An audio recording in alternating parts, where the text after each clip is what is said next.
This is lesson 11.4. We're going to talk about three-dimensional figures. So the first one is a polyhedron, which is plural, polyhedra. And that's a solid with all flat surfaces, which we're going to call faces, that encloses a single region of space. So some examples of polyhedron are prisms and pyramids. A prism is a solid with two congruent faces, which we call the bases, connected with parallelogram faces. We call those the lateral faces. So in a prism, there's always going to be two shapes that exactly match, and then they're going to be connected by like rectangles or parallelograms. It's possible for the bases to also be rectangles or parallelograms, but there should always be two. They could be the top and bottom, they could be the front and back, they could be the sides. The orientation does not matter. A pyramid is a solid with a polygon base and three or more triangles, lateral faces, that meet at a common vertex. So there's going to be one shape at the bottom, usually the bottom, could be the top, and then all the other sides meet at a single point, which is the vertex.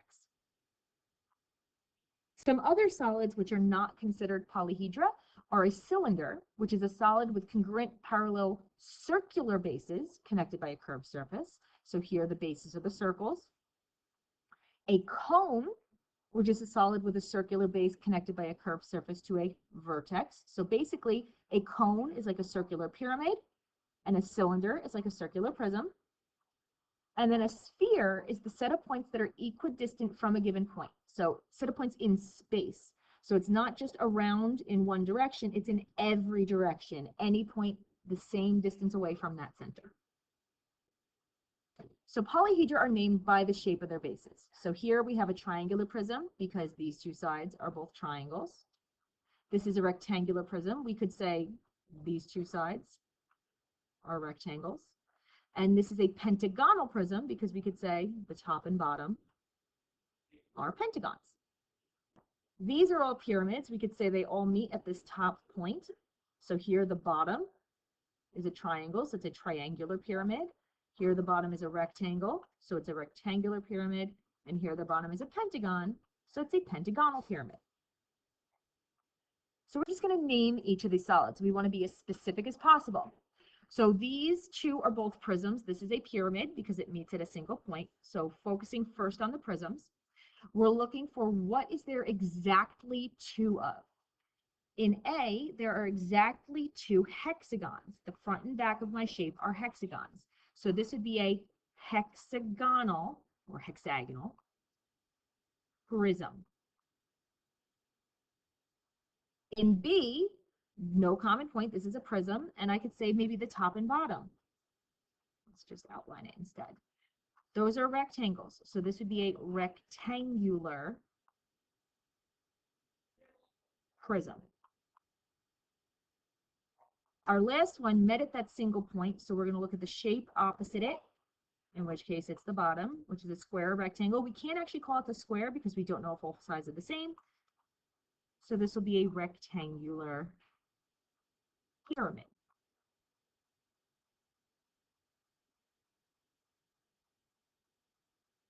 So there's some here for you to try. You can pause, and the answers are posted on Google Classroom. A cross section is the intersection of a plane with a solid. It's basically if you were to take a slice of your solid at any place within your shape, and depending on what angle you do it, might change what shape your slice is. So in example 2, we want to determine the shape of each cross section of this pyramid below. So if I were to cut it horizontally, I'm going to get something that's the same exact shape as whatever the base was. So we're going to assume that's a rectangle. If I look at it angled further up, it's going to be narrower than down further at the bottom. So it's going to look more like this. So I would call this a trapezoid. And our last one, if I were to cut it vertically, we end up with a triangle.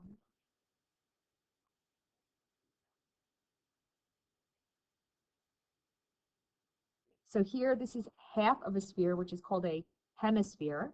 So you can try and describe the cross sections. If we were to cut it horizontally, that means side to side. and if we were to cut it vertically, which means up and down. Answers are posted on Google Classroom. A solid of revolution is a three-dimensional figure that's formed by rotating a two-dimensional shape around an axis. The line around which the shape is rotated is called the axis of revolution. So if I were to take a rectangle and rotate it along its long side, it's going to go all the way around, and it's going to end up creating a cylinder. You can think of this as if you were to take this shape and spin it, what 3D shape will you now make?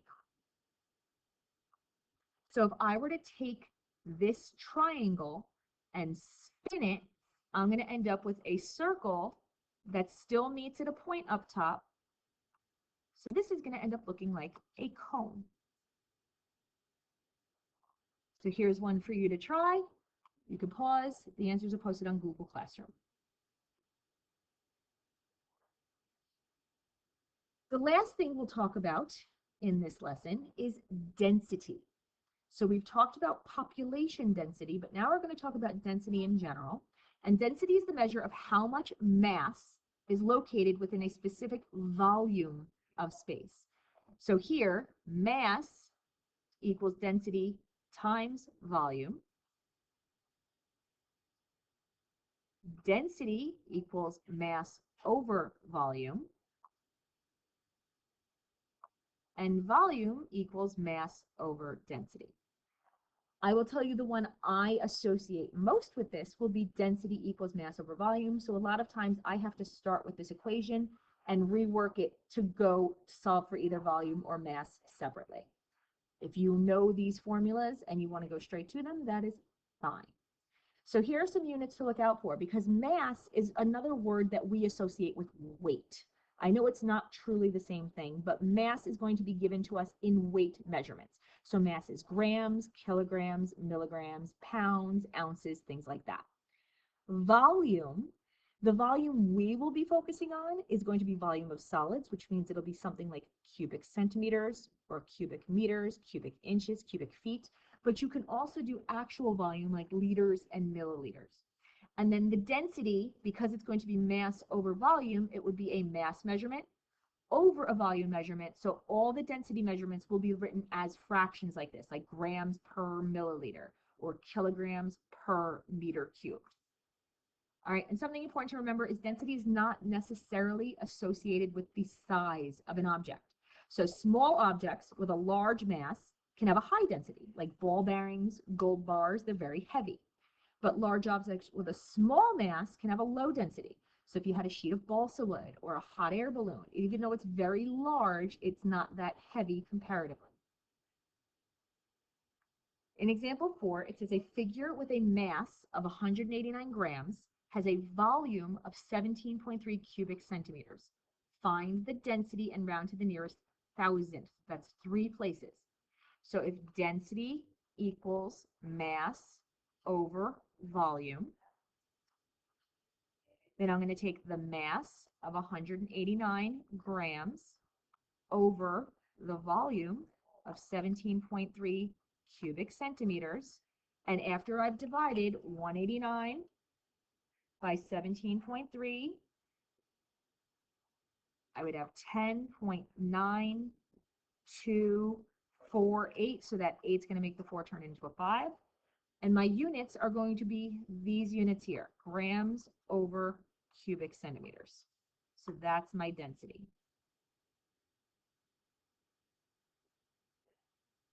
Here's one for you to try. Pause. Answers are posted on Google Classroom.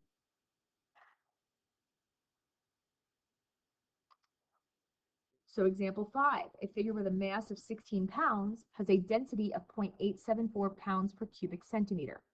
Find the volume and round to the nearest tenth. So volume is equal to mass over density. So now we're going to take 16 pounds over 0.874 pounds per cubic centimeter. We could divide 16 by 0.874. We're going to round to the tenth, so that's 18.3. And my units, the pounds cancel out, and I'm left with cubic centimeters.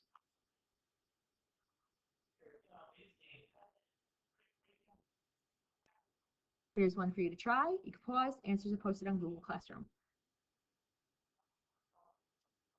Example 6, a figure with a density of 2.943 grams per cubic centimeter has a volume of 150 cubic centimeters.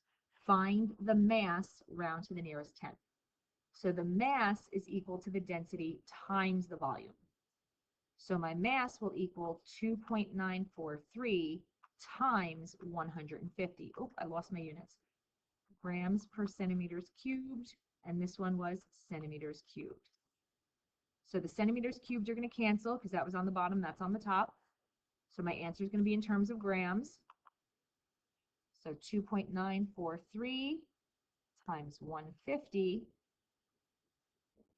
I'm going to write the whole thing. I know it says round to the nearest tenth, but it ended, so I'm going to write 0.45, and that's grams.